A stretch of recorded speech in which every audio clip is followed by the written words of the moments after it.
Hello Kaiju fans of all kinds, I'm back with another video, and today I'm going to be reviewing the Neca Mothra 2019.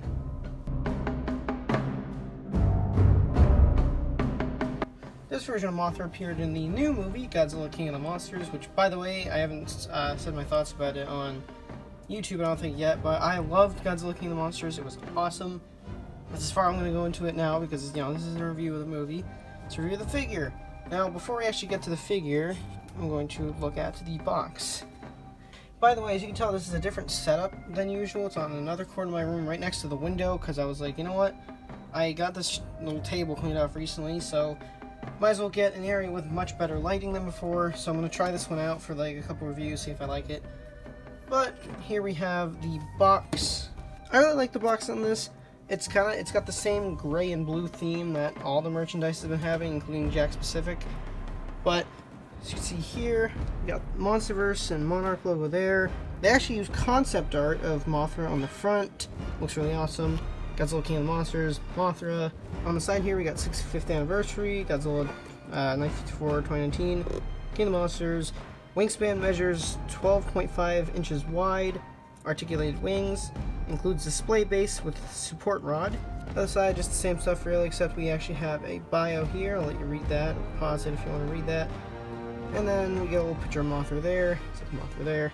On the top, we got King of the Monsters, Mothra, Neca, picture of Godzilla, Monsterverse. Now back here, it says Mothra there. We got an actual picture of the figure. Looks really cool. And then we got they collect them all with the Atomic Breath Godzilla, or just the normal Godzilla. I'm not sure which one they mean really. The Mothra and the Rodan, which Rodan's been out for a while. I don't have it yet, mainly because Target just will not get it. For some reason, all of a sudden, Target just never gets the NECA Godzilla figures anymore. Because, in case you're wondering, I bought this on Amazon. It was like $30, which at Target's supposed to be like $20 or something. So, luckily I had a gift card. I only spent $10 on it, but it was like, okay, well, if Target's not gonna get it, I'll just order it online. And yeah, I asked NECA, they said Rodan's supposed to be shipping to Target later this month, and I called yesterday and they still don't have them. Well, actually I called 2 Targets because I have 2 near me, but I'm like, okay guys, when's it coming in? Because I really want that figure. Everyone's getting it at GameStop, but 3 GameStop I checked in my area, they don't even know what NECA is. I guess the GameStops in my area don't get them, so whatever, I'm rambling. On the inside of the box, we have a cool picture of the figure again on the stand. And then the inside, which is just empty now. So yeah, the box for this figure is really cool. Moving on to the figure, I gotta say, this is a really good figure. Definitely my second favorite NECA of 2019 so far, behind the Jungle Hunter Predator. For detail, it's superb. Like, here, let's move the arms down so you can see a little better. Look, I have the flash on, by the way, so hopefully that'll help with lighting more. The detail is just fantastic on this thing. As NECA, usually they're really good with detail. There's a lot of detail on her tiny body. Got the eyes, antenna. Then on the wings, I really like the texture of the wings. It looks fantastic. And there's the top part there. You got her arms there. The other arms and the legs. On the ends of the wings right there, you can see the little fur or whatever. So yeah, detailing on this thing is fantastic. Moving on to paint job. It's, again, really good, surprising. Well, actually, NECA's usually, NECA has sort of hit and miss paint jobs usually, but this one's definitely really good. For her body, it's kind of like a light brown for the most part, with dark brown shading to it here and there. The eyes are a nice shiny blue or purple. No, they're definitely blue. Her antennae are painted a little black. They kind of blend in with the body a little bit, but that's no big deal. The end of her arms got the little black claws on it. Same with the feet. Then the wings look really good. They have some red, orange, black, and white going throughout them. And the big wing here, you have the little thing that looks like kind of like an eye. That's what they were going for. We've got a lot of orange and black. They just look really nice. I should also mention the wings are kind of transparent, which is really cool. So yeah, that's all to really go over about the paint job, and like I said, they knocked it out of the park. It looks really good. Now for the articulation, which is sort of NECA's weak point in my... Well, okay, they have a lot of articulation usually. That's sort of one of their selling points, but in my opinion, with a lot of figures, it's kind of the weakest point. Sometimes it can even ruin a figure, if we're talking about the Ultimate Alien Warrior from last year. But basically, I think the articulation on this thing is actually really good for the most part. You got pretty much all the articulation you can get on a tiny figure like this. So for example, the arms move up about that high, move down about that. I think that's the lowest I can get. The little arms in there do not have any articulation, but that's just because they're so small. I don't really see how they can get articulation out of those. Legs move up about that much down, or like, you know, they can go about that far out. So we can get more into a flying pose. The wings are actually, you know, they're separated, so we got the two big ones go up about that high, and then the two little ones can also move. Small wings only go to about there, but still looks really good. Then you can get her sort of in that pose. So yeah, that's everything for articulation, and yeah, I gotta say it's actually pretty good. They didn't really screw up anywhere here, except for one thing I gotta say. The wings, the top wings are a little loose. They don't like to stay up. So if you want it like that, it's not really going to work. But other than that, I gotta say, they did a pretty good job with articulation on this one. Now for the accessories this figure comes with. It comes with a little stand. It was originally supposed to come with a little Mothra larva piece, but I guess that got leaked and it wasn't supposed, like, it was official, but apparently it wasn't supposed to be shown off, and it did, like, got leaked or something, and figure's not coming with that, or it didn't. I don't know why. I think it should have, because, you know, there's not really many Mothra larva figures from King of the Monsters. Even though it was my least favorite monster design, you know, it would have been cool to have at least. But here we have the little base. This thing is awesome.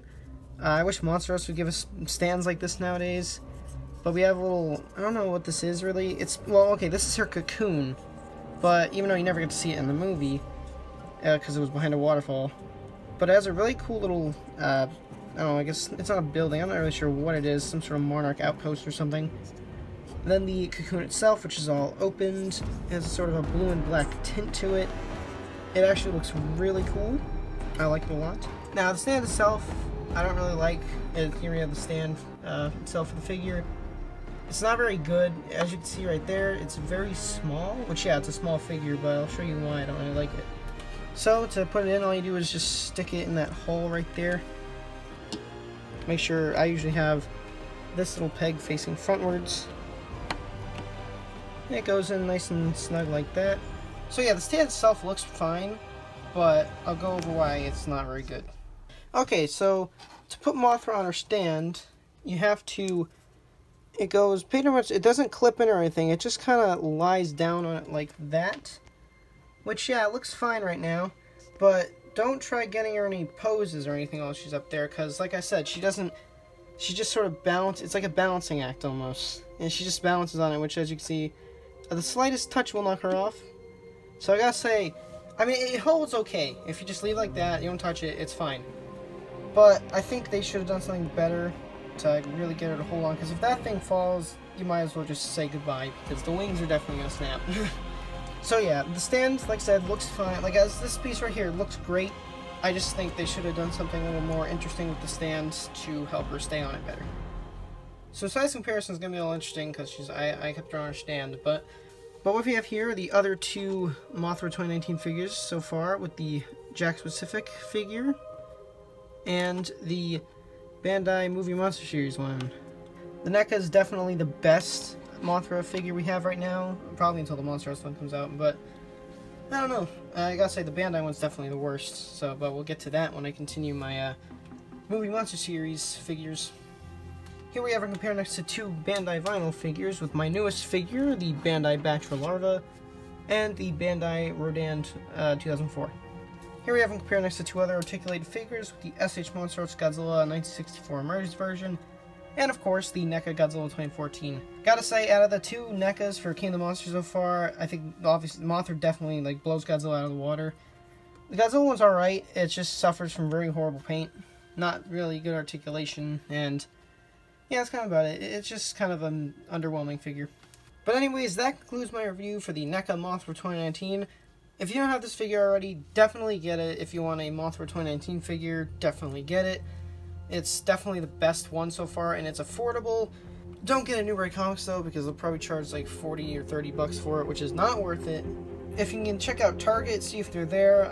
Last time I was there, they didn't have it still, which is kind of ridiculous. And they don't restock these things, I might add, so If you see them one time and then there's none the other time, they're pretty much gone from Target. So if you ever see NECA Godzilla stuff at Target or just NECA stuff in general, pick them up when you see them because they probably won't come back. But anyways, that's it for this review. I'm going to go continue calling my Target to see if they'll ever get the NECA Rodan, which they probably won't, and I'll have to spend $40 for it on Amazon, which is absurd. But yeah, see you guys in the next video.